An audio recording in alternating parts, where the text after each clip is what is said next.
Bien, estamos aquí en otro programa de Mar de Fondo y como les habíamos prometido, no podíamos dejar solo en un programa el tema de los cebadales. Aquí tenemos otra vez a nuestro compañero, el doctor Rogelio Herrera. Hola Jesús, buenas tardes. ¿Qué tal? Que trabaja en medio ambiente, ¿no? En el gobierno de Canarias. Sí, también. en el servicio de biodiversidad. Bien, entonces él es un gran interesado, además de experto en cebadales, y bueno, somos de los que estamos ahí, como anteriores programas, los que estamos ahí todo el día alrededor del agua, del mar, y nos encanta este mar canario, que yo cuando yo vine a Canarias también, yo trabajaba de buzo y vine aquí y dije, este agua no lo he visto nunca, porque es muy transparente el agua en Canarias. Sí, es transparente, tiene una temperatura buena, podemos estar todo el año en el agua, tiene tantas ventajas que son muchos, ¿no? Los que vienen se enamoran y se quedan. Nosotros en el programa anterior vimos que el cebadal estaba en franca regresión. Tenemos un problema con los cebadales. Entonces vamos a ver un poco algunos vídeos. Aquí tenemos el vídeo. ¿Puedes comentar un poquito el vídeo? Vemos ahí un poco de cebadal, ¿verdad? Sí, en estas imágenes ven como lo que era un antiguo cebadal, esto es lo que queda. Este es un ejemplo del cebadal de aquí. En esta imagen vemos un alga verde que ha reemplazado al antiguo cebadal. Eso no es ceba. No es ceba, esto es ceba, y lo que había antes era un alga verde, se llama caulerpa, que aparece donde va sustituyendo el cebadal, va apareciendo la caulerpa. Como ven, el cebadal está muy parcheado, muy fragmentado, con mucha zona de arena, y ven esos pompones, esos filamentos rojizos que hay. Bueno, pues este es el cebadal, por ejemplo, de Gran Tarajal, que ha sufrido pues multitud de agresiones por una detrás de otra por la construcción del puerto. No es el puerto en sí mismo el problema, sino cómo se construyen los puertos, cómo se construyen en muchas ocasiones vertiendo material fino, vertiendo tierra y demás. La regeneración de la playa, movimientos, fondeos. Antiguamente se usaban los chinchorros desde la playa, lo cual también deterioraba bastante el cebadal. Y bueno, todavía había cebadal, pero en los últimos años estamos encontrando un grave problema. En anteriores programas hablábamos de la regresión de los cebadales, y una de las causas que tienen de esta gran regresión de los cebadales, una de las causas es el desarrollo de esos pompones, esos filamentos. Eso es una... ¿Qué son qué? Eso se ve como una especie, se ha visto como una especie de rebujo ahí oscuro, ¿no? Que va, sí, como una baba oscura, rojiza. Sí, unos filamentos ahí que hacen una especie de pelotas, ¿no? Que van caminando por el fondo, ¿no? No están agarrados al fondo. Se fijan a superficies, pero pueden vivir libremente en el agua. De hecho, de esa forma se desplazan y colonizan nuevas zonas. ¿Y qué es eso realmente? ¿Qué es eso que está, ya veremos, haciendo tanto daño a nuestro ecosistema canario? Pues eso es una cianobacteria, o sea, es una bacteria que se agregan unas con otras, que tienen una estructura compleja, diferente, y que son capaces de hacer fotosíntesis, que se llama Limbia mayúscula.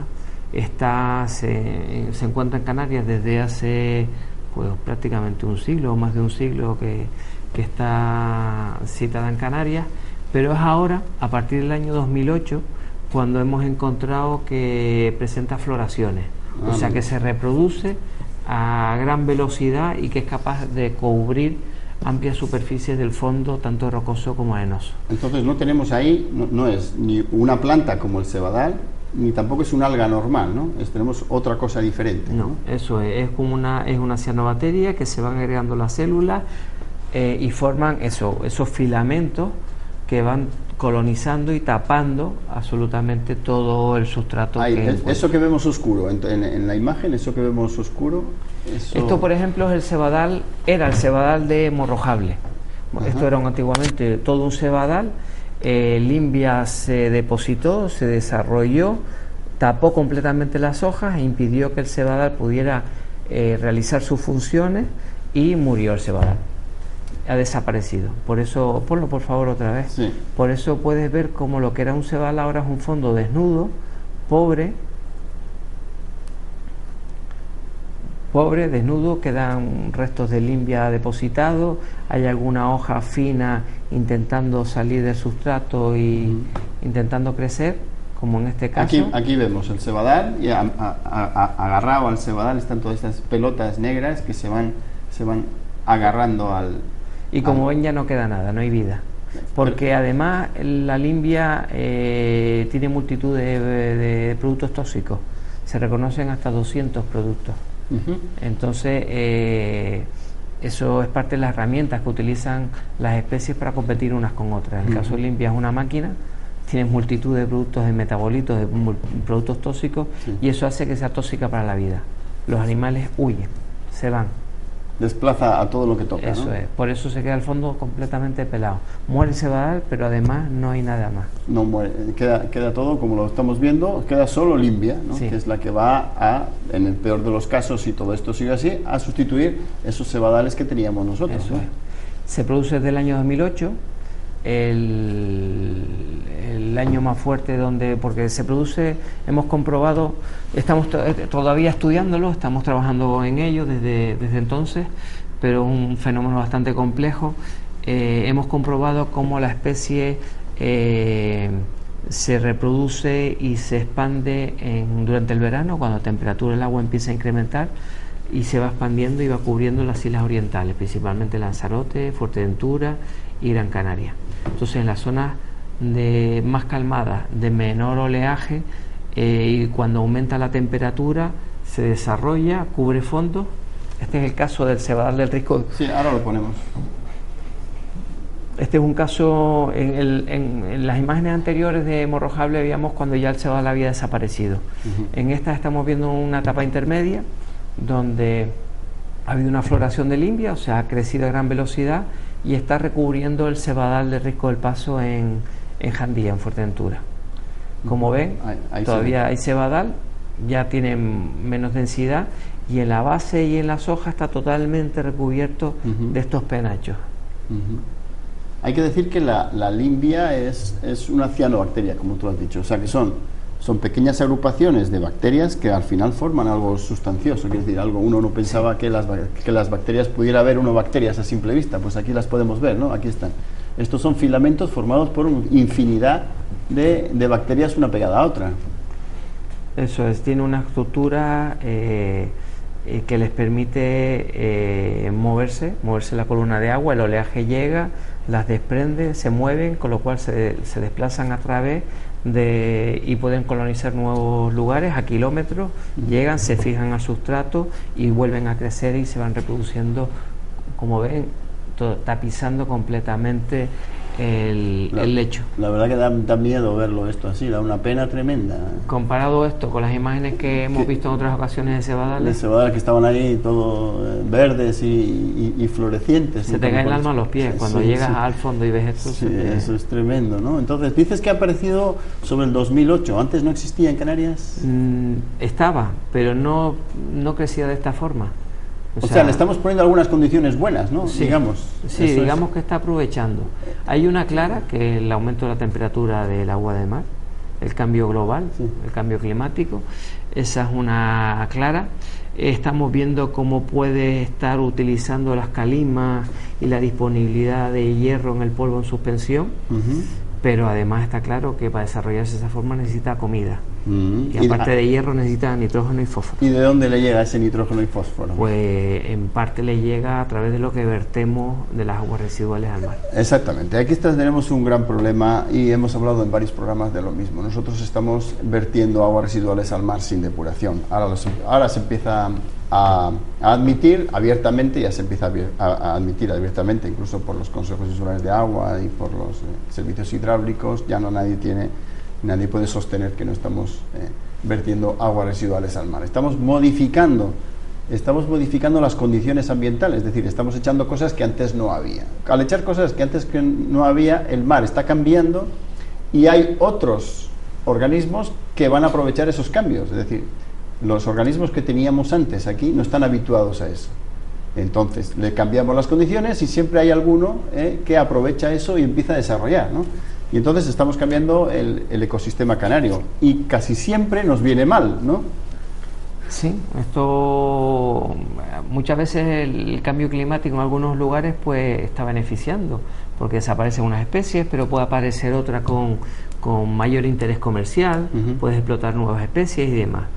pero digamos que en este caso está siendo terrorífico, porque muchos de los sebadales que han desaparecido ha sido no directamente porque tuvieran un emisario, como en el caso del cebadal de Morrojable. El emisario Morrojable estaba sobre el cebadal, afectaba al cebadal, pero ha sido luego la limbia la que le ha dado el machetazo final y ha hecho desaparecer el cebadal del área. Es decir, esto es importante, estamos afectando de varias maneras. Estamos afectando directamente porque los vertidos afectan directamente al cebadal. ¿Y de qué manera afectan al cebadal los vertidos? Hemos visto que cambia la transparencia del agua, pero además también... Cambia la transparencia, hay sedimentación, cambia la penetración de la luz. Eso es importantísimo para el cebadal. Al cebadal necesita que le llegue la luz donde él ha crecido toda la vida. Yo he crecido aquí y necesito que me llegue la luz así. Eso es. Si nosotros le echamos encima una especie de cortina, que es esta turbidez, le disminuimos la luz que le llega y ya no puede evolucionar como él quería en esa zona. Eso Entonces es. tiene dificultades. Y además Sí. los excesos de nutrientes hacen que proliferen otras especies.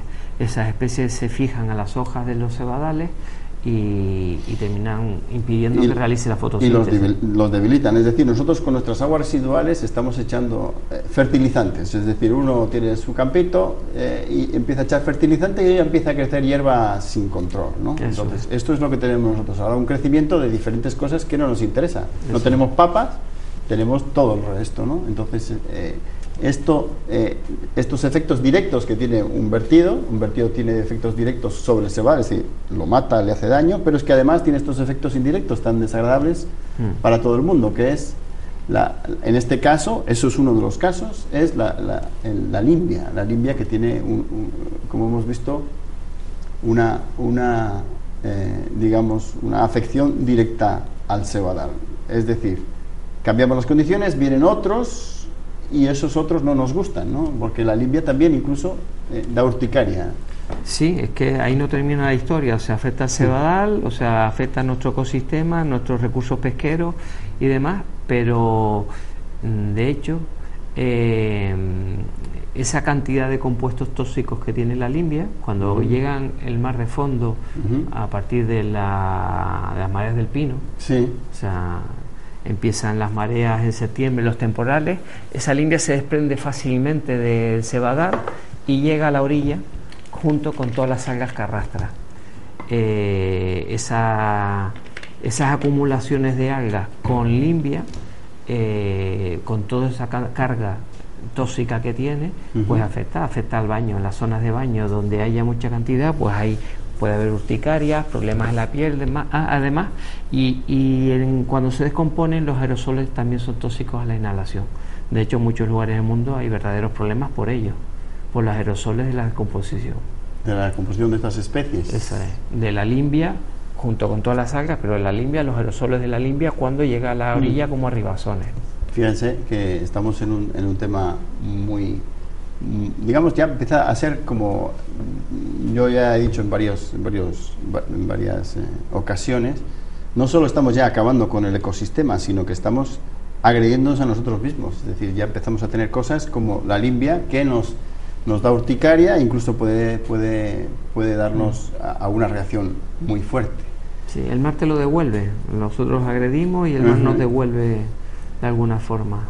En el caso, hemos visto, la limbia es un claro ejemplo de eso que no nos gusta sobre el mar. ¿Hay más ejemplos de cosas que nos vienen en el mar por este cambio de condiciones? ¿Hay más cosas que tú veas, aparte de la limbia, que nos afecta de esta forma?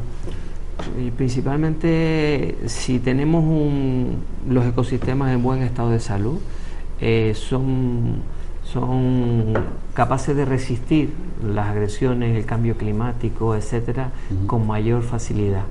Cuando los ecosistemas están debilitados, los cambios son muy rápidos y las pérdidas son muy rápidas. Ya no estamos hablando solo de pérdidas, como hemos hablado, de biodiversidad, de riqueza de nuestro patrimonio, que al final es un recurso turístico, es economía. Claro, es que eso es lo que hay que tener en cuenta. En Canarias vivimos prácticamente solo del turismo. Es un monocultivo que encima estamos sin aprovechar. Es decir, estamos tirándolo a la basura sin tener realmente un beneficio. Eso es. Hay gente que viaja a determinadas localidades en todo el mundo a ver tiburones ballenas, tiburones, mantas, arrecifes de coral, acantilados submarinos, etcétera. O sea, es patrimonio y están viviendo en determinadas localidades, viven comunidades enteras solo de ese recurso.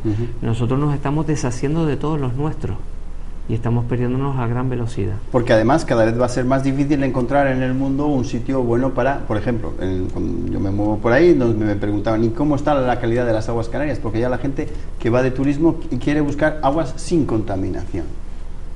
Tenemos la suerte de que las aguas de Canarias son todavía, en general, tienen buena calidad. La mayoría de los sitios tienen muy buena calidad, pero estos sucesos ya nos están dando una señal de que están pasando cosas y de que hay que tomar medidas. El perder estos, digamos, tesoros cada vez va siendo más raro. Es decir, lo que tú hablabas de la gente que va a ir a buscar el tiburón, ballena, el tal, estos digamos, joyas que son solamente las puedes encontrar en un determinado sitio, cada vez va siendo más raro. Es decir, cada vez podría traer más dinero el conservar el mar. Sí. Indudablemente los turistas siguen viniendo porque estamos cerca, somos baratos, todavía hay mucho que ver, pero no tiene, pero esta es una ínfima parte del potencial que tenemos, de lo que podemos, y podemos ofrecer mucho más. Por ejemplo, me preguntabas, ¿qué más cosas están afectadas? Pues por ejemplo, los blanquizales. Los blanquizales son los fondos rocosos que han perdido toda su cobertura vegetal por causa del sobrecrecimiento de poblaciones de erizos, de diadema principalmente. Sí. Entonces, si la causa principal es la sobrepesca, si hay sobrepesca, el erizo no tiene predadores, si no hay peces en el mar no hay predadores, el erizo, las poblaciones crecen, se come todo y lo que originamos bajo el agua son auténticos desiertos en los fondos rocosos. La limbia, los fondos arenosos y los erizos en los rocosos. Con lo cual, si no hay vegetación, como en tierra, son desiertos y por tanto no hay vida y por tanto no tenemos recursos. Entonces, vamos a ver que el tema de los erizos, haremos un programa sobre los erizos también, y sobre la limbia lo estamos haciendo ahora, pero también hay otros digamos, blooms que nos afectan directamente. Estamos hablando de que también el ecosistema está muy dañado, pero que a nosotros también nos afecta. Hemos visto el caso ahora solo de la limbia, pero veremos otros casos, como por ejemplo son los blooms de microalgas. De microalgas que pueden llegar a ser tremendamente peligrosos también. Hay varias especies de microalgas que están, como hemos visto además en este verano mismo, que se están cerrando determinadas playas por floraciones algales, que forman espumas que se ven en el litoral, determinados tipos de espumas, tienen determinados compuestos tóxicos y están siendo cerradas algunas playas. Las floraciones en general son comunes en el océano, se dan las condiciones adecuadas y se producen. Son especies que están allí, no es nada nuevo. ¿Qué pasa? Que probablemente, estamos ahora trabajando en ello, probablemente hay condiciones más adecuadas y están floreciendo con mayor frecuencia que lo hacían antes. Y en eso es en lo que estamos ahora. Estamos viendo que también esos alarmas que ha habido ahora, y que realmente ha habido, creo que por una vez ha habido un poquito de, digamos, de alarma de verdad en las instituciones, se están empezando a plantear un poco todo esto, ¿no? Bueno, ya entre los pescadores ya el nombre de ciguatera ya no suena raro a una enfermedad tropical, ya es una enfermedad, es el primer lugar en Europa donde se da, que es Canarias. Sí. O sea que ya de alguna forma el cambio climático nos está llegando, eso hace que determinadas especies que antes no sobrevivían los inviernos, que llegaban aquí, que estábamos en el extremo de su área de distribución, pues nuestras aguas ser un poco más calientes, sobre todo los inviernos un poco más cálidos, esas especies son capaces de llegar, de reproducirse y de crecer en gran cantidad, produciendo lo que se llama blooms. Eso es lo que llamamos bloom, es que en el mar hemos visto que tiene una enorme capacidad de productividad, es decir, enseguida, en cuanto sean las condiciones, el mar aprovecha y sus organismos, que llevan muchos más años que los que están evolucionando en tierra, tienen más capacidad de crecimiento, son más rápidos, son más, digamos, son más listos. En cuanto le damos unas condiciones buenas, ellos desarrollan. Entonces, cuando nosotros en este programa hablemos de bloom, quiere decir que vamos a tener un crecimiento increíblemente enorme, grandísimo, que no lo podemos ver en tierra en ningún momento, ¿no es cierto? Sí, eso es, son sobrecrecimientos, y en muchas ocasiones pues tiñen el agua, de agua de verde, de espumas, etcétera, o a veces no es muy visible el cambio de color, pero y no en todos los casos son tóxicas. Sí, sí, sí. Muchas veces que vemos el agua teñida de verde y es un microalga que ha sobrecrecido su población, pero no es tóxica, no pasa nada, al revés, es comida para los peces. Pero en otras ocasiones sí son especies tóxicas. Y nos están dando diferentes tipos de crecimiento, es decir, crecen las algas, los colores esos de los bloom, de microalgas, fíjense que son unicelulares y llegan a cambiar el color del mar. Tenemos verdes, tenemos un poco más oscuras marrones y luego tenemos las famosas algas rojas. Eso es, pueden ser las llamadas mareas rojas, que forman mareas rojas. Que son las mismas algas, pero del mismo tipo de algas, del mismo tipo de bloom, lo que pasa es que tienen unas connotaciones mucho más peligrosas para nosotros. Son especies diferentes y según las especies que sean y la comunidad, el grupo de especies, pues van tiñendo el agua o no, en muchas ocasiones no, porque están fijas al fondo. Habíamos hablado también en otro de los programas sobre las medusas también. Mira, en este caso, Limbia, cuando se descompone, pues tiñe el agua también, y cuando llega a la orilla y se empieza a descomponer, pues va tiñendo el agua queda un poco turbia, ¿no? El agua. Eso es. Aquí tenemos una caulerpa, que esta no es un alga, esta sí que es un alga. Es una alga verde, que forma un ecosistema propio en Canarias, son los caulerpales, y en otras ocasiones llega a sustituir a los cebadales cuando hay demasiado nitrógeno en el agua. Es decir, cuando hay mucho nitrógeno se desarrolla más fácil la caulerpa que la... Eso es, el cebadal tiende a desaparecer y la caulerpa... Aquí tenemos la mezcla entre las dos. Sí, pueden convivir en muchos sitios perfectamente sin problema, pero en otros vas viendo con el tiempo que empieza a haber un desequilibrio y termina sustituyendo. Ahí vemos las hojas un poco sucias, digamos, que tienen más cosas ahí, esos son los epífitos que hablábamos antes. Eso ¿no? es. Y aquí tenemos venga, a ver, un poquito de estos peces. Esto es una cabrilla pintada, cabrillas que en general pues son propias de fondos rocosos, pero que en los cebadales encuentran un hábitat idóneo también. Son peces que necesitan cobertura, digamos un apoyo, o piedra o una protección. Aquí tenemos una vista un poco más detallada de la... Como ven, cambia completamente el ecosistema y se produce un desierto. Pues háganse la idea de que en muchos sitios el 90% de los cebadales han desaparecido y que en los últimos años entre un 40 y un 60 hemos perdido en superficie, y los que nos quedan tenemos que velar porque estén en mejor estado de conservación. A los próximos años seguiremos trabajando con Limbia, seguiremos estudiando, queremos ver cuál es la dinámica exacta de estas floraciones, qué efecto tienen directamente. Hemos comprobado los efectos, pero el por qué y cuándo se produce, y luego si este fenómeno es repetitivo cada año o no. Hemos visto que no, que la intensidad de las floraciones cambia de un año a otro. Entonces queremos saber el por qué. ¿Por qué? Porque cuando se produce una floración mata un cebadal. Si la floración del año siguiente es más suave, hay determinados cebadales que todavía hay semillas, hay esquejes en el agua y en el fondo, y entonces es capaz de regenerar, tienen cierta capacidad de recuperación. Entonces que estamos estudiando la dinámica de las floraciones en Limbia para ver qué cebadales pueden recuperarse y si consiguen hacerlo o no, y hay otros que ya los damos por desaparecidos. Por perdidos, porque la desesperación es que ahora no se ha estudiado, cuesta muchísimo justificar, siempre ha costado muchísimo justificar un estudio de cualquier tipo, y en nuestras costas más, las autoridades nunca están por pagar dinero para estudiar estas cosas, y vamos sabiendo que ahora mismo es una desesperación tratar de ir a contrarreloj tratando de salvar lo que queda, ¿no?, con la Limbia, y cuesta muchísimo hacer un estudio de esos, ¿no? Sí, digamos que además los cebadales que son capaces de sobrevivir al cambio climático adquieren más importancia y hay que salvaguardarlos a toda costa.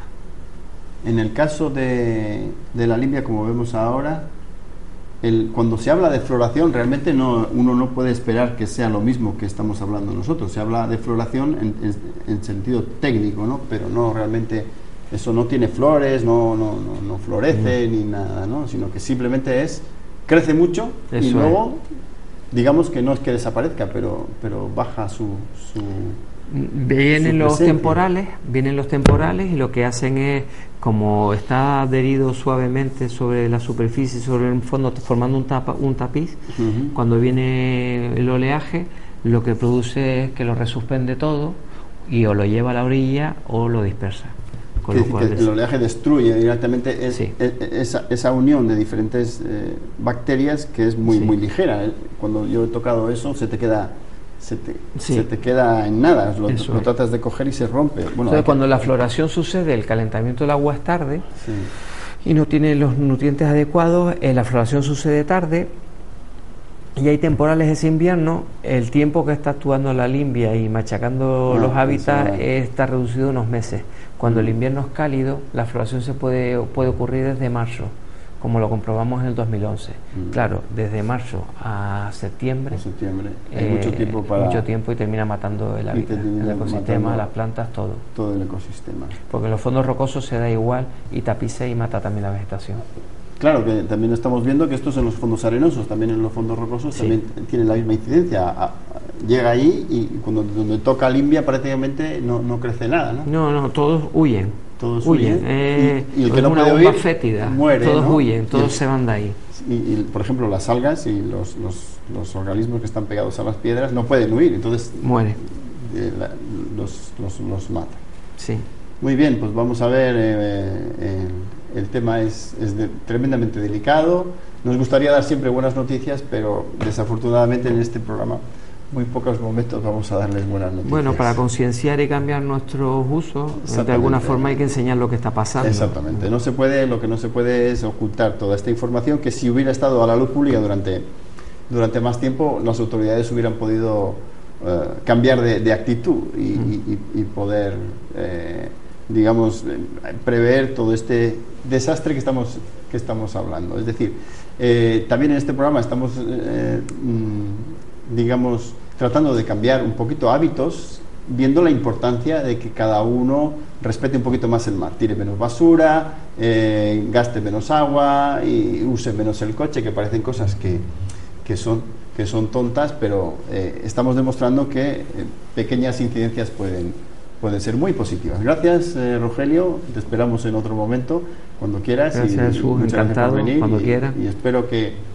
les haya gustado y escriban al programa y pregunten qué dudas tienen sobre el mar. Nosotros, como digo, siempre somos unos ilustres ignorantes sobre el mar y trataremos de responder en lo que podamos. Vale, venga, muchas gracias y hasta la próxima. Un saludo.